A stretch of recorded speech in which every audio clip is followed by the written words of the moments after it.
adorar, Deus de graça e favor, és tu, meu Senhor, digno és do meu louvor, só tu és, todos dirão que és tu, sim és tu. Santo, Santo Senhor, poderoso, Santo, somente o seu nome é. Santo, Santo Senhor, poderoso, Santo, somente o seu nome é. Cante comigo, ao erguermos as mãos para adorar, ao erguermos as mãos para adorar e clamarmos a ti, tu virás, nós viemos aqui te adorar, Deus de graça e favor, és tu, meu Senhor, digno és do meu louvor, só tu és, todos dirão que és tu, sim és tu. Santo, Santo é o Senhor, poderoso, Santo, somente o seu nome é. Santo, Santo é o Senhor, poderoso, Santo, somente o seu nome é. Ao erguermos as mãos e clamarmos a ti, tu virás até nós por tua graça e favor.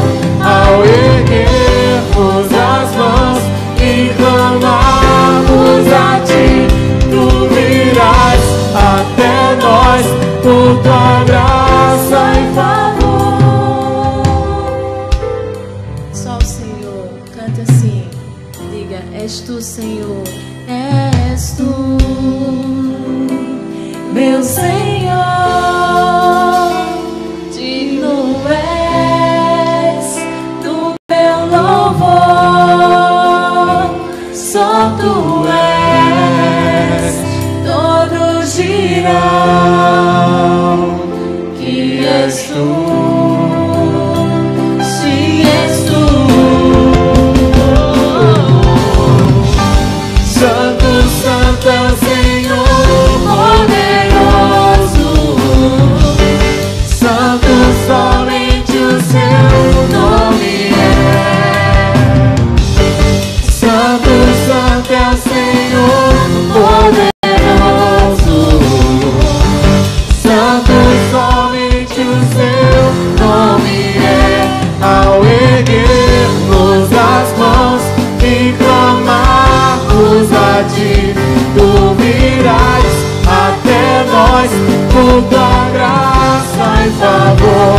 Ao erguermos as mãos e clamarmos a ti, tu virás até nós por tua graça e favor. Aleluia. Irmãos, essa semana eu fui surpreendido por um presente que uma ovelha me deu. Ela chegou para mim com essa garrafa enrolada assim num pacote bonito. E eu pensei que era uma garrafa de vinho, confesso. E aí a pessoa, eu estava atendendo alguém e ela deixou, e depois ela telefonou para mim ou mandou alguma coisa no Facebook, eu não me recordo bem agora, dizendo assim: olha, não estranhe não o presente, a lembrancinha que eu deixei, porque eu estava indo viajando em algum lugar e me lembrei do senhor quando vi essa garrafa. E aí ela me explicou do que se trata.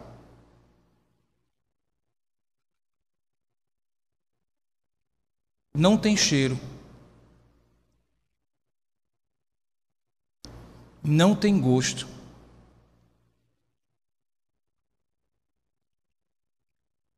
e segundo consta, é a água mais pura que existe na terra. Dizem que está a 2.500 metros dentro de uma geleira na Noruega, e dizem que é muito caro. Não sei se é, mas o simbolismo que ela representa, sem fazer a propaganda da marca, é muito significativo. Eu estou diante dos irmãos, fazendo uma invejazinha santa e bebendo a água mais pura da terra. Não tem gosto de nada, não tem cheiro de nada. E movido pela curiosidade, quando eu olhei no rótulo, não tem carboidrato, não tem gordura, não tem proteína e não tem praticamente nada de sais minerais. É água pura.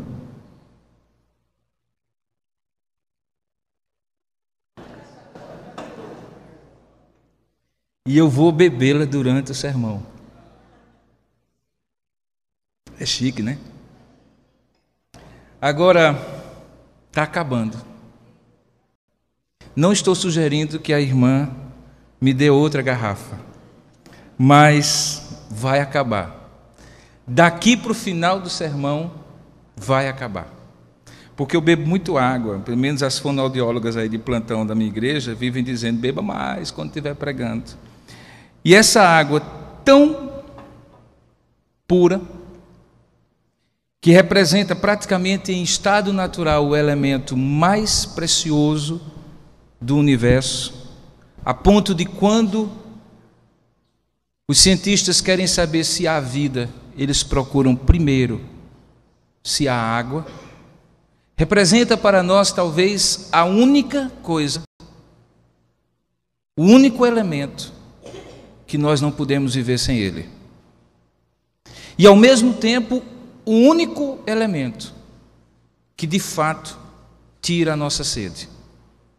Aquela Coca-Cola gelada, aquele suco gelado, certamente refrescam, mas tirar a sede, sem dúvida alguma, somente água. Isso me veio à mente quando nesses dias eu estava pensando sobre satisfação. O que é que realmente nos satisfaz? O que é que realmente tira de nós ou da nossa existência qualquer resquício de expectativa? O que é que realmente nos faz alcançar este estado de dizer assim: estou satisfeito? Obviamente não apenas de sede, não falo apenas de sentir-se dessedentado, mas sentir-se internamente, existencialmente satisfeito, a ponto de dizer assim: não preciso de mais nada, porque isto nos basta. Foi uma pergunta parecida com esta que surgiu a partir de um encontro muito conhecido na história da palavra de Deus. Encontro esse que você já deve ter ouvido em alguns momentos na sua vida, e que eu lhe convido a mais uma vez olhar para ele à luz da palavra de Deus em busca da experiência da satisfação. O que é experimentar satisfação? Para isso eu lhe convido a abrir a palavra de Deus no Evangelho de João, capítulo 4, e lá ler comigo esse texto da Sagrada Escritura. João, capítulo 4. Particularmente um trecho deste capítulo que se encontra dos versículos 1 a 18. É a história de um encontro de uma mulher insatisfeita com a fonte da satisfação perfeita. Diz assim a palavra de Deus em João capítulo 4, verso 1 em diante. Quando, pois, o Senhor veio a saber que os fariseus tinham ouvido dizer que ele, Jesus, fazia e batizava mais discípulos que João o Batista, se bem que Jesus mesmo não batizava, e sim os seus discípulos, ele deixou a Judeia, retirando-se outra vez para a Galileia, e era-lhe necessário atravessar no caminho a província de Samaria. Chegou, pois, a uma cidade samaritana chamada Sicar, perto das terras que Jacó dera a seu filho José. Estava ali a fonte de água, conhecida como a fonte de Jacó. Cansado da viagem, assentara-se Jesus junto à fonte, por volta da hora sexta, meio-dia. Nisto veio uma mulher samaritana, daquela região, tirar água. E então Jesus disse: dá-me de beber. Pois os seus discípulos tinham ido à cidade para comprar alimentos. Então lhe disse a mulher samaritana: como sendo tu judeu, pedes de mim beber, eu que sou mulher samaritana? Porque os judeus não se davam bem com os samaritanos. Então replicou-lhe Jesus: se conheceras o dom de Deus, e quem é o que te pede, dá-me de beber, tu lhe pedirias, e ele te daria água viva. Respondeu-lhe ela: Senhor, tu não tens com que tirá-la do poço. O poço é fundo. Onde, pois, tens a água viva?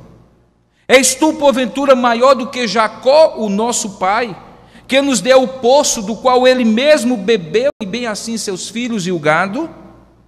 Afirmou-lhe Jesus: quem beber desta água, tornará a ter sede. Aquele, porém, que beber da água que eu lhe der, nunca mais terá sede. Pelo contrário, a água que eu lhe der será nele uma fonte a jorrar para a vida eterna. Disse-lhe a mulher: Senhor, dá-me dessa água, para que eu não mais tenha sede, nem precise vir aqui buscá-la.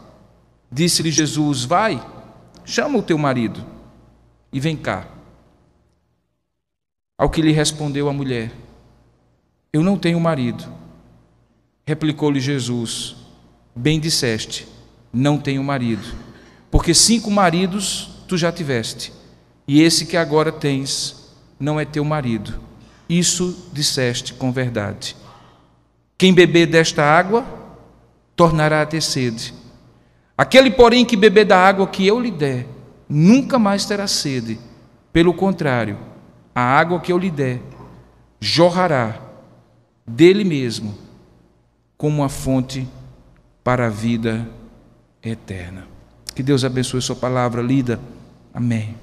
Ó Deus amado, fala conosco na tua palavra, que é verdadeira, que é escrita e inspirada pelo teu Espírito para a edificação do nosso coração.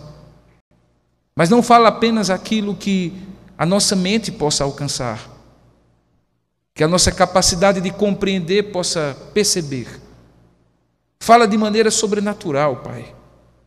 Aquilo que não seja apenas uma novidade nunca antes vista pelos nossos olhos, mas que seja uma verdade impactante, percebida espiritualmente e aplicada ao coração de cada um de nós, a começar do meu, pelo Teu Espírito Santo, aquele que faz a água da vida borbulhar dentro de nós para a vida eterna.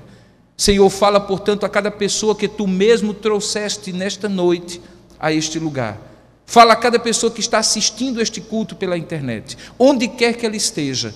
Faz daquele lugar onde ela está, agora, um lugar de encontro e de experiência da verdadeira satisfação. E a nós que estamos aqui, derrama sobre nós esta água viva na Tua palavra, pois é assim que nós te oramos e te agradecemos em nome e para a glória de Jesus. Amém. Cientistas dizem que a água está escasseando no planeta. O homem comum, você e eu, percebemos uma outra realidade que tem a ver muito mais com a existência do que com a materialidade. Não é somente a água que está escasseando no planeta. O senso de estar satisfeito com a vida também está escasseando no planeta. Não falo daquela sensação de bem-estar proveniente de acesso à qualidade de vida cada vez melhor ou maior. Eu não falo de você ter conforto. Eu não falo de você conseguir alcançar certos patamares de segurança financeira, de estabilidade emocional, de harmonia nas suas múltiplas dimensões de vida e assim sentir-se satisfeito. Porque obviamente essas circunstâncias todas eventualmente podem mudar. Basta que o governo mude, basta que uma determinada política pública mude, basta que determinadas pessoas mudem e aí as coisas mudam. E mudam porque as coisas do homem não são permanentes. É óbvio que podemos estar mais satisfeitos e menos satisfeitos em etapas diferentes da nossa vida. Mas o que eu estou falando não é de uma satisfação material, econômica, financeira, social, familiar. Mas eu estou falando daquele senso bem interior, bem visceral, que habita na nossa alma, no ambiente mais profundo, no recôndito mais profundo da nossa alma. E que nos faz ter aquela sensação de que está ótimo, ainda que as coisas estejam eventualmente turbulentas. A sensação de que aquela paz a mais doce que me deres gozar, eu posso gozar mesmo quando passo por lutas e dificuldades. Porque o homem foi feito para satisfazer-se. Porque Deus não colocou no homem uma marca de insatisfação, mas pelo contrário, colocou no homem a capacidade de satisfazer-se. Porque Deus fez o homem para a satisfação. É que eu consigo encontrar muito bem como este homem que está aqui, representado nesta mulher, o ser humano que está aqui representado nesta mulher, pôde ser tão impactado pelas palavras de Jesus. O contexto deste texto é muito claro. É o contexto de uma mulher em busca de satisfação.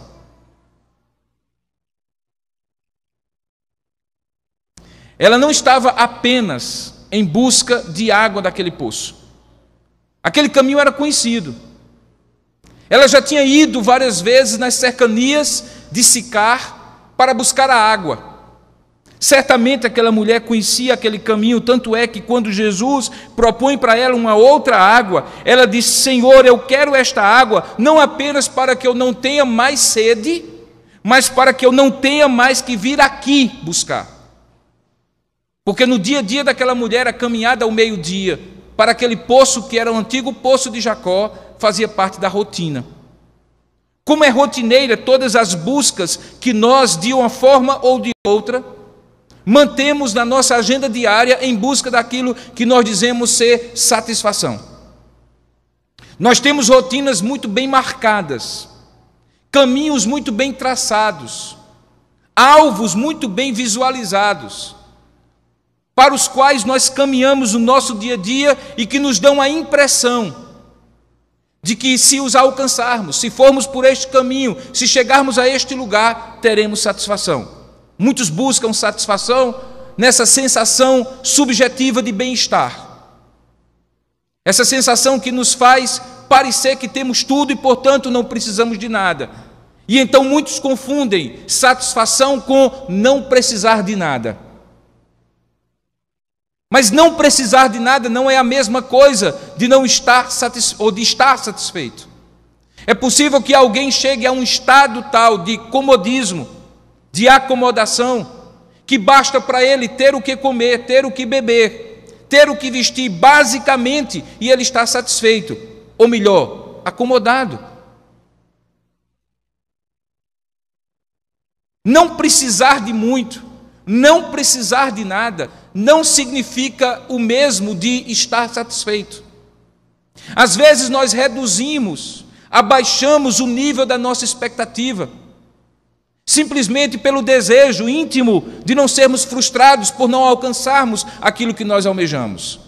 Alguns dizem, inclusive, que este processo é um processo que acontece ao longo da vida, de modo que, à medida que você vai amadurecendo ou envelhecendo, como queiram, você vai tendo menos projetos ambiciosos da vida, por compreender que ao decorrer do tempo, ou no decorrer do tempo, você já os teve. E hoje eles não têm mais sentido, e portanto não faz sentido você almejar grandes coisas. Acomodar-se então a coisas que eventualmente podem lhe dar a sensação local, momentânea, de satisfação, não é a mesma coisa de estar satisfeito.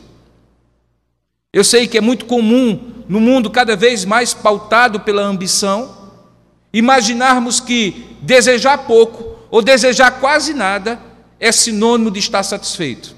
Mas tão errado quanto imaginar que estar satisfeito é ter tudo que se deseja, alcançar toda a sua ambição, também é, sem dúvida alguma, sem sentido, baixar ao nível mínimo que seja de satisfação para não ter como que frustrar-se. Aquela mulher, na sua rotina, certamente caminhava para aquele poço, com os mesmos passos, no mesmo ritmo, da mesma forma, dia após dia.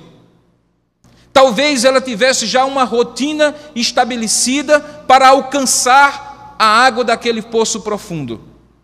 Ela já carregava consigo o seu recipiente, a sua corda, se ele não tivesse ali à disposição, para alcançar aquela água. Era alguma coisa rotineira. Mas naquele dia, marcado na agenda de Deus,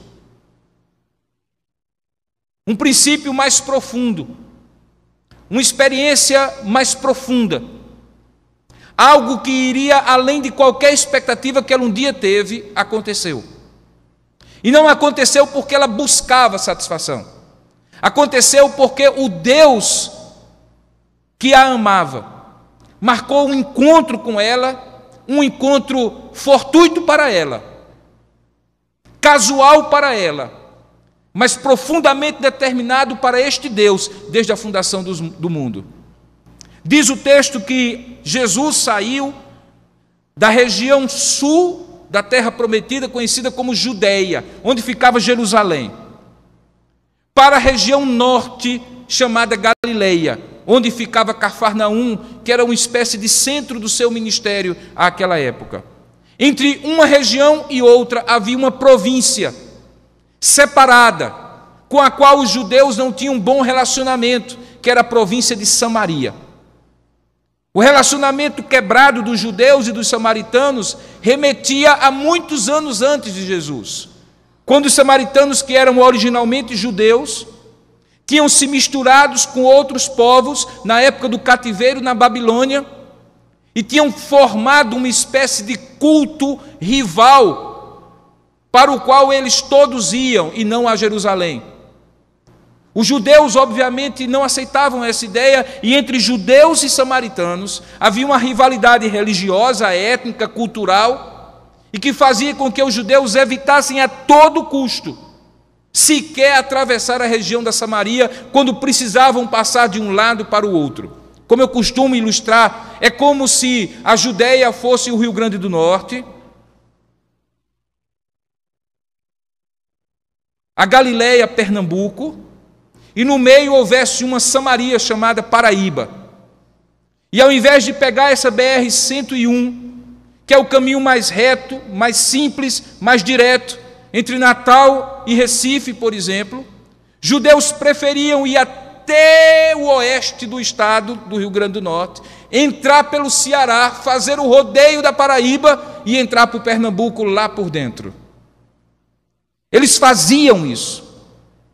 Eles preferiam não tocar aquela terra, tal era o nível de rivalidade e hostilidade entre eles. Mas diz o texto, de maneira absurdamente incompreensível para um judeu que estivesse lendo, a seguinte expressão, no verso 4, que quando Jesus deixa a Judeia, retirando-se outra vez para a Galileia, era-lhe necessário,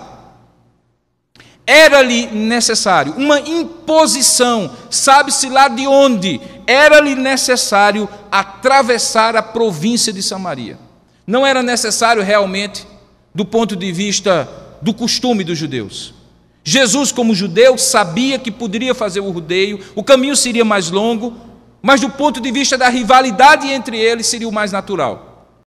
Mas nesse dia, por causa daquela mulher, insatisfeita mulher, que buscava uma água que todos os dias ela também buscava naquele poço, Jesus quebra todos os paradigmas culturais, étnicos, religiosos, e diz o texto, era-lhe necessário atravessar a província de Samaria. E ele assim o faz com seus discípulos, com seus apóstolos. E chegando nas cercanias da cidade de Sicar, também conhecida como Siquém no Antigo Testamento, os discípulos judeus, paradoxalmente também, entram na cidade para comprar comida e Jesus fica na beira do poço. Queridos, o que pareceria coincidência, era na verdade, ponto a ponto, um plano de Deus para que aquela mulher insatisfeita tivesse a experiência da satisfação completa.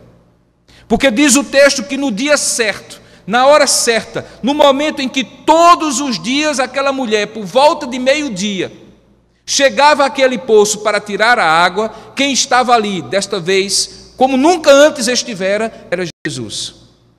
E ali estava marcado o cenário, o enredo convergia para aquela história chegar a um encontro inusitado, que pudesse dar àquela mulher uma satisfação completa. Veja que o diálogo começa por iniciativa de Jesus. Na verdade, esse texto todo é um texto claro de um Deus que busca este homem insatisfeito, representado nesta mulher. É Ele que marca o dia e a hora, é Ele que marca o local e é Ele que começa o diálogo. Começa o diálogo pedindo água. O Deus Todo-Poderoso pede água. Não era apenas um pretexto. Possivelmente Jesus, que como homem era 100% homem, portanto tinha fome, tinha sede, tinha cansaço, tinha sono, de fato estava com sede. E ao pedir água àquela mulher, ele dá a oportunidade para que aquela mulher entre em contato com ele, e ele com ela, para que ela tivesse a experiência da satisfação completa, da satisfação total. E é o que acontece. A princípio arredia, aquela mulher estranha que ele, sendo judeu e sendo homem, tomasse a iniciativa de falar com ela. Jesus não se intimida com a repulsa daquela mulher, com a barreira que ela coloca entre eles, mas vai direto para a essência daquele encontro. Quando diz no verso 10, se tu conheceras o dom, o presente, o oferecimento que Deus faz, e também conheceres quem é que te oferece este dom, este presente ao pedir-te água, tu lhe pedirias e ele daria água viva. A palavra viva, normalmente é uma palavra que na língua grega é traduzida por dois vocábulos. Um que representa vida física, é a palavra bios, de onde vem a palavra biologia. Mas há uma outra palavra, que não é a palavra bios, vida física, mas é a palavra zoe, que significa vida espiritual. Quando Jesus está aqui oferecendo uma água viva, o significado dessa expressão é o seguinte: se tu conheceras o dom de Deus, e quem é que te pede, Ele te daria uma água eterna. Uma água vivente eterna. Uma água que não morre. Uma água que produz vida. Quando aquela mulher ouve essa expressão, um estalo chega à sua mente e ela percebe que o que ele estava oferecendo tinha um significado diferente, queridos. Preste bem atenção, ela estava diante de um poço, acostumada a tirar água, muitas vezes tinha bebido daquela água e tinha que voltar àquele poço diariamente. Ela sabia que por mais preciosa que fosse aquela água, por mais pura que fosse essa água, por mais pura que seja essa água, ela é uma água que mantém as minhas funções vitais, mas ela não tem o poder de produzir vida eterna. Ela mantém a minha vida biológica, mas ela não acrescenta a mim nenhuma transcendência, nenhuma experiência com o sagrado, com o divino, com o Criador. Ela sabia, portanto, que na proposta de Jesus havia algo esquisito, havia algo estranho, havia algo extraordinário que ela não conhecia antes. E então ela perguntou: Senhor, será que tu tens como tirá-la? Porque talvez na cabeça dela ela imaginou, como nós sabemos, que a água mais pura está no mais profundo do solo. Portanto, se o poço já era profundo e ele não tinha como tirar da profundidade que o poço tinha, como é que ele estava oferecendo uma água que provavelmente estava mais profunda ainda, se ele não podia alcançar o nível da água como ela estava agora?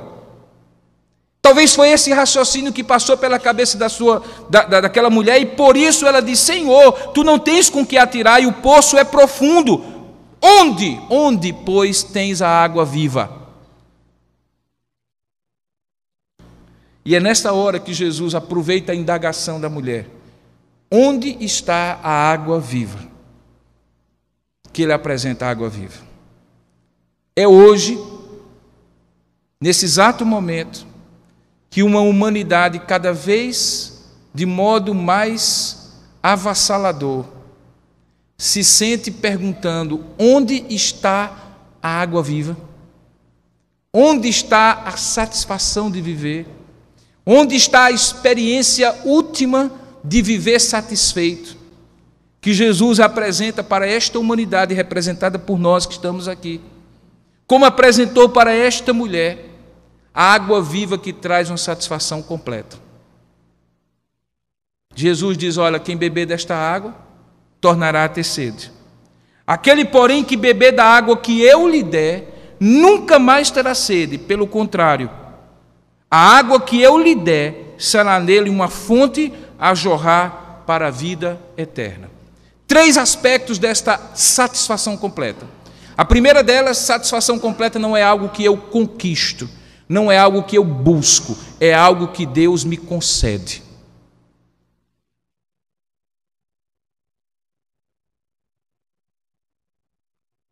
Aquela mulher buscava satisfação. Eu também busco satisfação. A humanidade busca satisfação.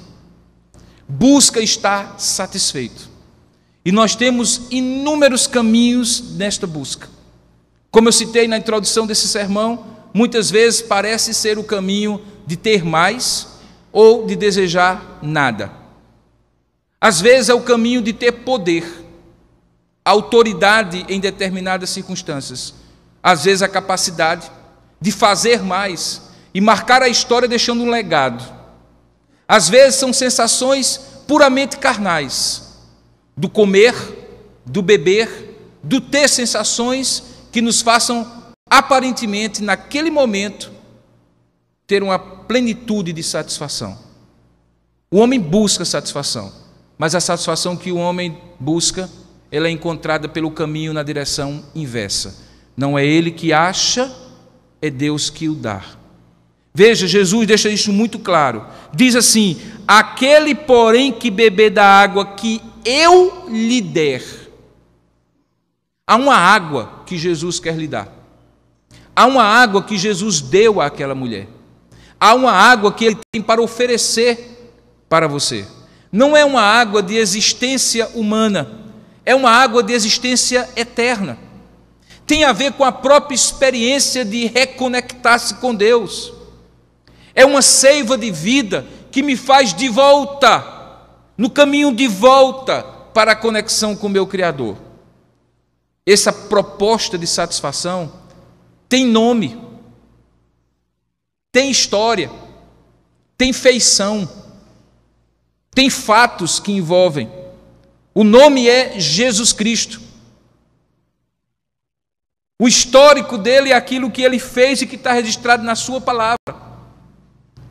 Satisfação plena é possível tão somente quando Jesus Cristo dá a si mesmo como a água da vida. Eu sou a água da vida, e quem bebe de mim jamais terá sede, como ele diz depois num outro texto nesse mesmo Evangelho de João. Tem a ver com encontrar o sentido da vida. Tem a ver com encontrar com o próprio Jesus, que é o caminho, a verdade e a vida. E que nele, por ele, somente por ele, há uma conexão de volta com o Pai, o Criador. Às vezes a gente encontra pessoas que buscam sinceramente encontrar Deus. Mas, queridos, sinceridade não basta. Há pessoas que buscam com fervor encontrar Deus. Mas, queridos, fervor não basta.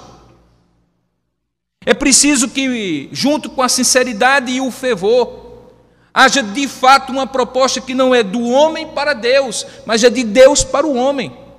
Jesus se apresenta ao homem como aquele que é o próprio dom, o presente de Deus para este homem. Satisfação a gente tem quando tem Jesus, quando conhece Jesus.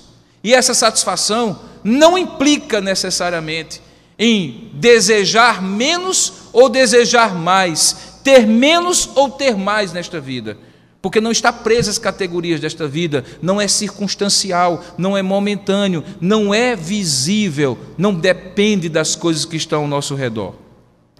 Perceba, portanto, que esta água viva que produz a satisfação completa, é uma água viva que produz satisfação completa porque é proposta, oferecida pelo Deus que a conhece, que tem para dar. Veja, quando Jesus deixa bem claro, quando a mulher lhe pede água, ou quando ele pede água para a mulher e a mulher lhe replica, dizendo que ele era judeu, Jesus diz: se conheceras o dom de Deus, se conheceras a dádiva de Deus, a boa vontade de Deus em te oferecer, e quem é que te pede, portanto, o que Deus tem para o homem depende daquele que faz a intermediação entre este Deus e este homem.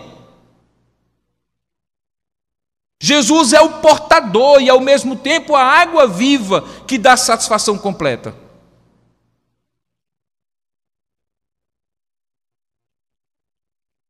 Jesus chama para si essa exclusividade de ser não apenas a água que tira sede, mas aquele que oferece esta água ao pecador, que é você, que sou eu, que era aquela mulher e que é esta humanidade afastada do Pai. Segundo lugar, fica muito claro que esta água viva é uma água que é viva porque tem poder de vivificar. Sabe, irmãos, o texto é bem longo, ainda tem alguns versículos lá pela frente, mas é muito interessante porque no final do texto, sabe, quando aquela mulher é impactada pela mensagem de Jesus, pelo encontro com Jesus, ela volta para a cidade.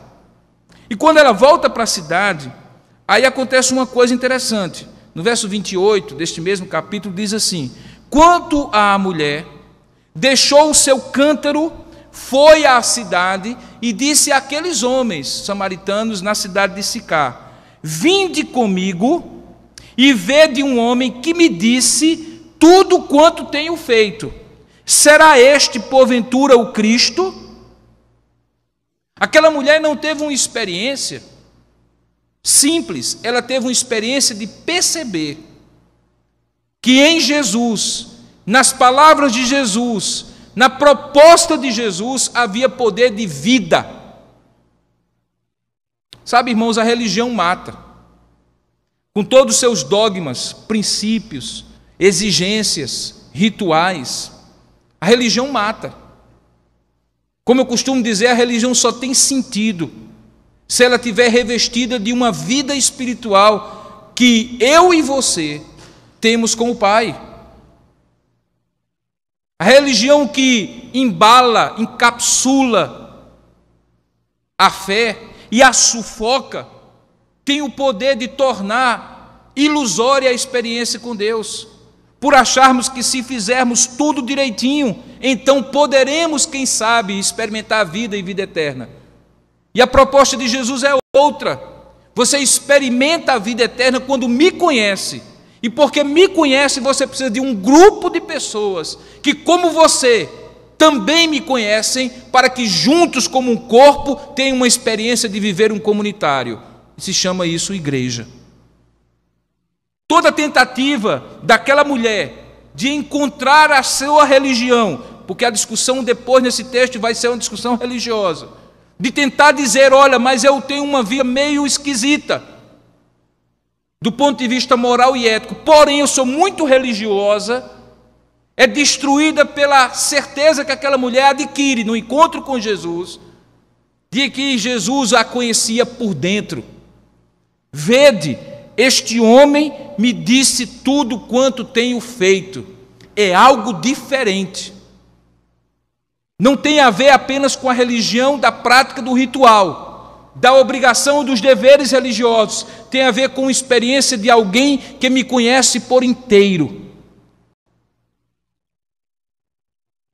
Porque me conhece por inteiro, consegue injetar em todas as dimensões da minha vida a vida eterna. O que pior pode acontecer quando a gente imagina a expressão vida eterna, é imaginarmos que vida eterna significa vida religiosa. Sabe, irmãos, vida eterna não significa vida religiosa. Vida eterna também não significa a vida que nós vamos viver depois que vamos morrer. Vida eterna significa a qualidade da vida que nós vamos viver. Jesus diz assim, olha, o inimigo, que é o ladrão, vem para matar, roubar e destruir. Mas eu vim para que vocês tenham vida, e vida com abundância. Não é longevidade, não é religiosidade, não é meramente eternidade. Vida eterna tem a ver com uma dimensão completamente desconhecida pelo homem, na qual ele passa a viver em comunhão com o Criador.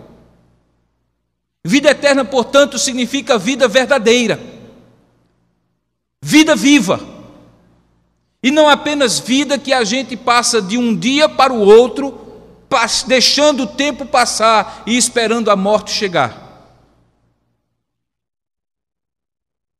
Vida eterna significa a satisfação que o homem busca, e cada dia busca mais no conforto, no dinheiro, no poder, nas pessoas, nas instituições, nas propostas ideológicas, das filosofias de vida, e em tantas outras coisas, mas estas coisas são mortas em si mesmo, porque no máximo elas tornam a nossa vida biológica mais confortável, mas elas não têm poder de vivificar a nossa vida. Vida eterna tem a ver com aquele sopro que o Criador soprou naquele boneco de barro chamado Adão, que era meramente um boneco de barro, mas que só passou a ser alma vivente, ter vida em si, quando o Criador soprou sobre ele o hálito da vida, a vida eterna. Portanto, nós vivemos sim vida eterna aqui na terra, porque ela não tem a ver com extensão de vida, com pós-mortem, ela não tem a ver com quantidade de vida, ela tem a ver com qualidade de vida, que não é conforto, não é poder, não é dinheiro, não é influência, mas é satisfação.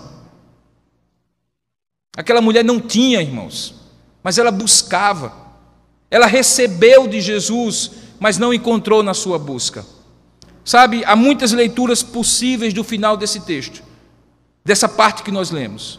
Inclusive, a possibilidade daquela mulher ser uma prostituta. O texto não diz, e eu não vou afirmar, mas era sem dúvida alguma incomum que uma mulher naquela sociedade extremamente conservadora e tradicional de 2000 anos atrás tivesse tido 5 maridos, que ela estivesse no segundo marido, porque o primeiro havia falecido.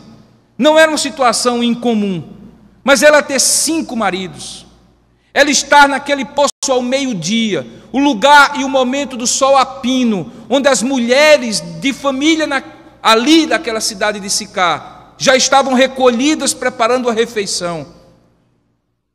Normalmente era esse horário o mais inóspito, o mais quente, o mais insalubre, o pior dos momentos do dia, que era reservado às prostitutas para buscarem água no poço. Então é muito provável que aquela mulher tinha buscado nos 5 homens que ela tivera, a satisfação que ela não encontrava. Eu não estou falando que aquela mulher era necessariamente uma prostituta promíscua, ela era uma alma infeliz. Eu não sei se é a sua sensação, queridos, mas eu tenho encontrado cada dia mais nas ruas dessa cidade e de onde eu tenho achado e procurado almas infelizes, profundamente infelizes. Às vezes elas estão vestidas com roupas de marca, cheiram muito bem, aparentemente têm poder e andam em carros poderosos, são nomes conhecidos na sociedade, mas quando você chega perto, você descobre que são almas infelizes, porque buscam aquilo que não se encontra buscando, se encontra quando se recebe da mão do próprio Criador. Aquela mulher conheceu a vida eterna de maneira impactante, porque satisfação significa ter essa experiência de satisfação completa somente em Jesus Cristo. E em último lugar, essa satisfação completa não se esgota em quem recebe. É muito interessante Jesus dizer assim, e aí imagine, feche os seus olhos e imagine que aquela mulher pegava o copo de água daquele poço, bebia na beira do poço e voltava com o seu recipiente cheio para casa, para que não pudesse usar a água que levava no poço. Em casa ela já bebia naquele poço, e a água que ela levava ia ter outras funções no restante do dia, cozinhar, limpar, e em algum momento, obviamente, voltar a beber, porque a sede voltaria. E aquela mulher então bebe aquela água do poço. E eu fico imaginando que água é algo que você bebe. Você se satisfaz, mas basta que a sua temperatura aumente, pelo exercício ou pelo ambiente. Aquela água se torna em gotas de suor, em urina. Você tem que excretá-la, sair de você. Daqui a pouco aquela quantidade precisa ser reposta. E aquela mulher é uma destinatária contínua de uma água que precisava ser continuamente derramada sobre ela. E aí chega Jesus e diz assim: eu tenho uma água que torna você não uma consumidora da água que eu lhe der, mas torna você uma fornecedora da água que eu lhe der. Porque olhe só o que é que acontece: Senhor, dá-me desta água, para que eu não mais tenha sede, nem precise vir aqui buscar. A lógica dela é: eu preciso desta água para mim. Mas o que Jesus havia dito é: aquele que beber da água que eu lhe der, não apenas nunca mais terá sede, pelo contrário, além disso, a água que eu lhe der será nele, ou se tornará nele, uma fonte para jorrar para a vida eterna. Aquela mulher queria consumir a água. Jesus ia além: eu vou lhe dar a satisfação para que você seja instrumento para a satisfação de outros. Talvez aí esteja o grande problema, irmãos, dessa busca por essa satisfação completa.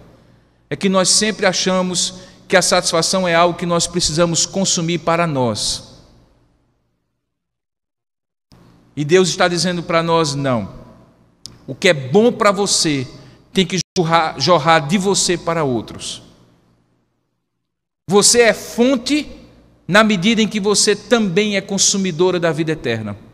A vida eterna que está em você precisa jorrar para outros que estão ao seu redor, e aí você terá satisfação completa.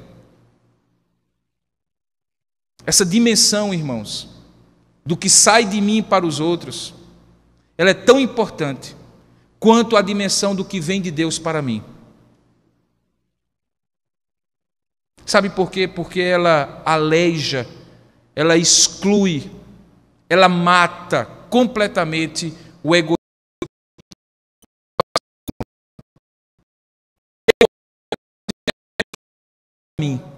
E aí eu passo a mudar a pergunta e dizer a Deus: Deus, o que é que o Senhor tem para mim, para que satisfaça o meu coração e também aqueles que estão ao meu redor? E aí eu encontro satisfação. Porque satisfação completa não é apenas quando eu estou bem, mas é quando alguém que está ao meu redor é impactado pelo que no meu coração transborda para esta pessoa. Eu não estou dizendo que você tem que fazer para os outros para ser feliz. Eu estou dizendo que quando você está satisfeito e feliz na presença de Jesus, porque conheceu a vida eterna, isso não fica só em você. Quem está ao seu redor é impactado, é tocado por esta vida eterna que está em você. Sabe o que acontece? A história termina na seguinte situação. Enquanto a mulher vai à cidade e diz a toda a cidade que havia encontrado alguém diferente, que lhe oferecera algo diferente e que lhe conhecia por dentro, os discípulos voltam da cidade e encontram o mestre, conversando com ela, estranham, e logo depois acontece uma coisa tremenda.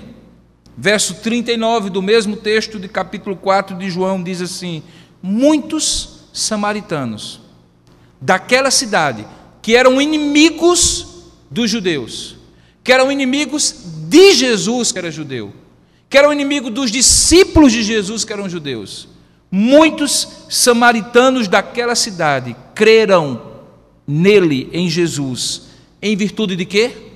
Em virtude do testemunho que aquela mulher anunciara. E o que é que ela anunciara? Ele me disse tudo quanto tenho feito. Vindo, pois, aquela multidão de samaritanos ter com Jesus, que ainda estava no poço, pediam-lhe que permanecesse com eles. Os mesmos que costumeiramente expulsariam um judeu, convidam aquele judeu que não era um judeu qualquer para estar com eles e permanecer com eles.